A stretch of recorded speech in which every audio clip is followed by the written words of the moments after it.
Woody left his wife and his children, neither for the first or the last time. And he hit the road early in the summer of 1937, so he'd have been about 24 years old. And somewhere out there on those choked highways leading westwards among the jalopies and the wagons piled high with furniture, there was another Oklahoma native named Agnes Cunningham. They called her Sis Cunningham. Years later, she would sing in a radical folk group with Woody Guthrie and Pete Seeger and a bunch of other people, had changing personnel. It was called the Almanac Singers. That's Sis there playing the accordion up on your upper left. And also many, many years later, in the 1960s, after she and her husband Gordon Friesen had been chased out of Oklahoma for being communists, they ended up in a sort of a poverty-trapped, stricken fifth floor walk-up in New York City, where they'd be churning out on a hand-cranked mimeograph machine Broadside magazine, which were the first to publish the songs of Bob Dylan, Phil Oakes, and a lot of those radical, Tom Paxton, a lot of those radical songwriters of the folk revival. She was their great champion.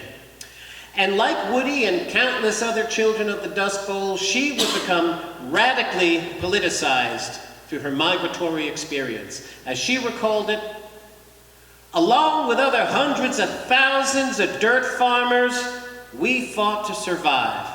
We battled crop failure, hunger, illness without doctors, hailstorms, gully washes, the death of livestock, fires.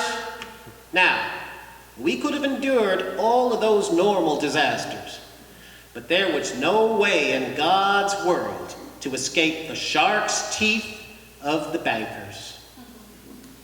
And this was an experience that she recorded in her song, How Can You Keep Moving Unless You Migrate Too? And it expresses this catch-22 situation that the Dust Bowl migrants were in. Because if you imagine you've been farming your land for generations, maybe it's not your land anymore, maybe you lost the farm sometime back in the last depression in the 1890s, but it still feels like it's your land because you and your people have been farming it long enough. But then comes the Wall Street crash and the Dust Bowl, and the mortgage lender, the banker, the rancher, whoever comes up and says, well, I'm sorry, I can't afford to keep you all here any longer. You got to pack up and get moving.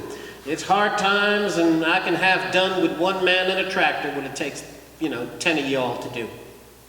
Well, you got no place to go, so you gather up your family and you pack up and you get moving, set yourself up in a little poor excuse for a home bivouac on the side of the road, doing the best you can, until the authorities come by and they tell you, I'm sorry, you gotta pack up, you can't stay here, you gotta pack up and get moving. So again, you pack up and get moving, and then they arrest you for vagrancy, for moving like they're telling you to do. How can you keep moving unless you migrate too?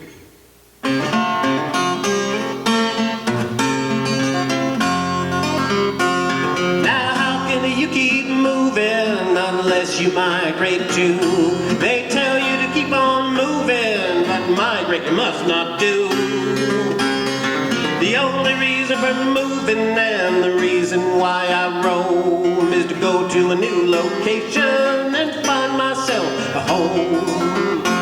Well, I can't go back to the homestead, the shack no longer stands. They said I wasn't needed, I had no claim to the land.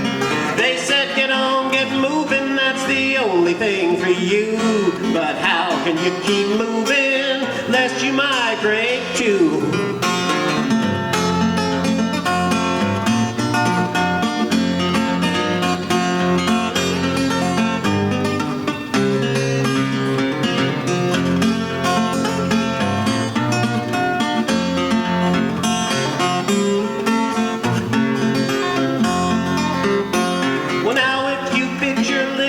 Up along the broad highway, the board of sanitation, they say, sorry, you can't stay. Go on, get moving, that's their everlasting cry. I can't stay, can't go back, I can't migrate, so where in hell am I? I just can't take this misery that follows me where I roam, unless I can look forwards to a place that I can call home. I better gather up the folks see what we can do. But I don't know how to keep moving unless I migrate too. How can you keep on moving unless you migrate too?